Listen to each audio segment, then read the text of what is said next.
जल नहाने वाले पानी में डाल के नहा रहे हैं, फल तो उनको भी मिलेगा, क्योंकि वो पूरे भाव के साथ उसको ध्यान करके गंगा यमुना सरस्वती जी को वो स्नान कर रहे हैं, तो फल तो उनको भी प्राप्त होगा। तो यही है कि मंदिर जाना जरूरी हम मानते हैं कि इस बहाने आप मंदिर जाते हैं और आप आने वाली जनरेशन को मंदिर से इंट्रोड्यूस करा रहे हैं कि माएँ जाती है तो बच्चे भी जाते हैं। कल को फिर कहेंगे जी अच्छा शादी नहीं हो रही तो जाके शिवलिंग पे जल चढ़ाइए, आप 16 सोमवार करिए तो वहां पर आप जल चढ़ाएंगे तो सही है। तो आप किस समय जा रहे हैं? क्या उस समय जाके बस सिर्फ आपको लोटा जल चढ़ा देना और वो काम बन जाएगा?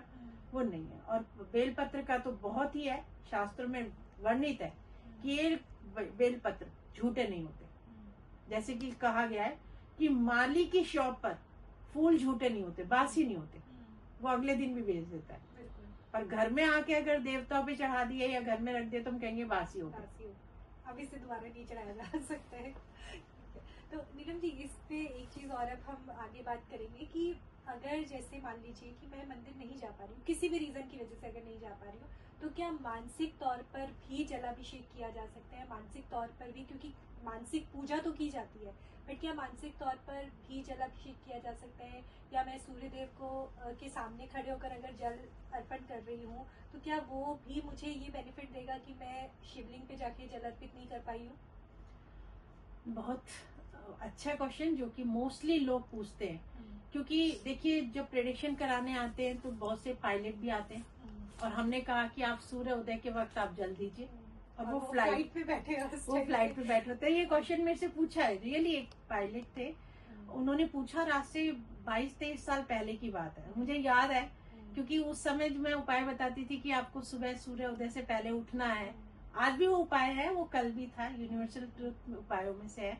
सूर्य उदय के से पहले उठे, स्नान करके आप जल दे दीजिए। उन्होंने कहा अगर हम नहीं नहा पाए तो मैंने कहा आप हाथ मुंह धो के भी अगर आप ऐसी अवस्था में तो दे सकते हैं।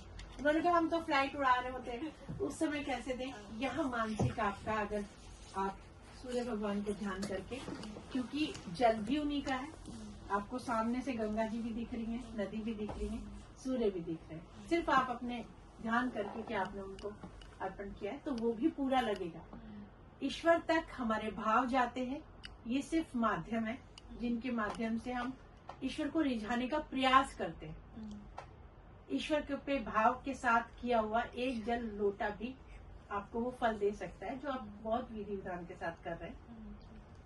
तो अब हम आगे पढ़ते हैं, क्योंकि अभी क्या है ना, बोर्ड के एग्जाम्स आ गए हैं, बच्चों के एग्जाम्स चल रहे हैं। तो एग्जाम्स को लेकर अगर मैं आपसे दो चीजें पूछना चाहती हूँ। एक तो ये कि शिवरात्रि पर बच्चे क्या करें कि उनको अच्छे रिजल्ट मिले, और दूसरा कुछ ऐसे वास्तु टिप्स कि उनका जरा फोकस जो है वो थोड़ा सा बैलेंस हो जाए, एग्जाम्स में पढ़ने में आसानी हो, याद करने में आसानी हो, उसके लिए उन्हें क्या करना चाहिए?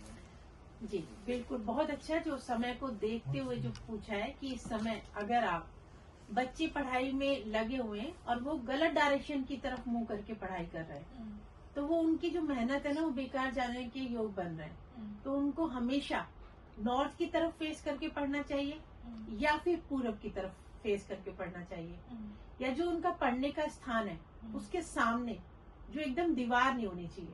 अच्छा, हार्ड हिल्स आएंगी, रुकावट आ रही है, थोड़ा ओपन स्पेस हो तो उनका मन पढ़ाई में लगेगा। मोस्टली आप देखेंगे आजकल छोटे छोटे घर होते हैं तो टेबल लगा दी और सामने एकदम से दीवार आ जाती है, या उसके सामने कुछ इस तरीके की पिक्चर लगा दे जो ब्लॉकेज से ना लगे।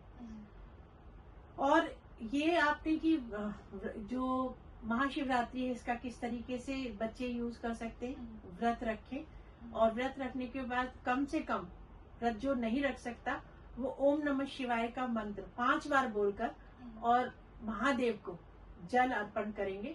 और ध्यान से, अगर कोई बच्चा बहुत जिद्दी है, पढ़ाई में कमजोर है, तो उनके लिए ये उपाय है कि वो शक्कर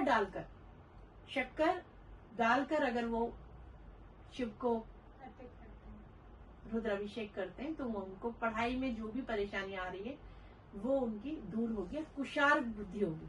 और कोई स्वास्थ्य जिसका खराब है, मान लीजिए बच्चा है और उसका मन बहुत विचलित है, स्वास्थ्य उसका खराब चल रहा है, घर में कोई और भी हो सकता है जिसको जो बीमार है, उनके लिए वो कुशा डालकर रुद्राभिषेक करेंगे तो जो शारीरिक कष्ट है वो दूर होंगे।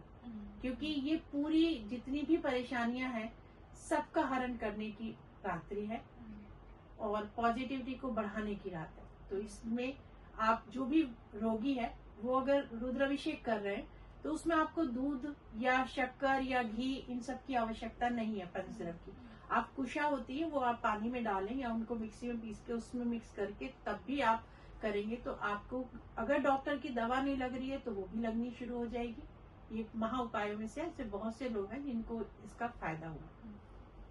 नीलम जी, आज का जो हमारा ये पूरा का पूरा पॉडकास्ट रहा है, ये बहुत आपने इसमें हमें छोटे छोटे ऐसे उपाय बताए हैं कि जिन्हें अगर लोग अपने डे टू डे लाइफ में भी इम्प्लीमेंट करते हैं या शिवरात्रि के दिन इसके ऊपर काम करते हैं तो ये लाइफ की बहुत सारी प्रॉब्लम्स को सॉल्व करेगा, हमारी बहुत सारी इच्छाओं को पूर्ण करेगा। स्पेशली जो आपने ये बताया कि राशि अनुसार क्या क्या चीजें की जा सकती हैं, बच्चे जो एग्जाम के फोकस में या एग्जाम के पीयर प्रेशर में हैं उन्हें किस तरह की चीजें करनी चाहिए, किस डायरेक्शन में बैठ के पढ़ना चाहिए, तैयारी कैसे कर सकते हैं वो, और सबसे इम्पोर्टेंट जो आपने हमें शिवरात्रि के महत्व के बारे में बताया कि कैसे ये वैज्ञानिक तौर पर भी सही है, कैसे ये आध्यात्मिक तौर पर हमें उन्नति देता है और कैसे ये हमारे सांसारिक सुखों के लिए भी जरूरी है। ये सारी की सारी इन्फॉर्मेशन आज के हमारे पूरे पॉडकास्ट में हमारे लिए बहुत इंपॉर्टेंट है ये। अब एक आखिरी चीज जो आप अपने दर्शकों से कहना चाहें या कोई भी एक ऐसा टिप या कोई एक ऐसा मूल मंत्र अगर आप उन्हें देना चाहें जो वो शिवरात्रि के दिन कर सकते हैं या इन जनरली भी अपनी लाइफ में अपना सकते हैं। देखिए, इस शिवरात्रि पर मेरी सबसे एक ही जिसे मैं कहना चाहूंगी कि जितने भी शिव भक्त हैं उनके लिए है कि रुद्र अभिषेक अवश्य करें। आपके सभी जो पांचों तत्व हैं वो बॉडी के अंदर बैलेंस होंगे। इस रात्रि जो शिवरात्रि की महारात्रि आती है इसमें आप जागरण करें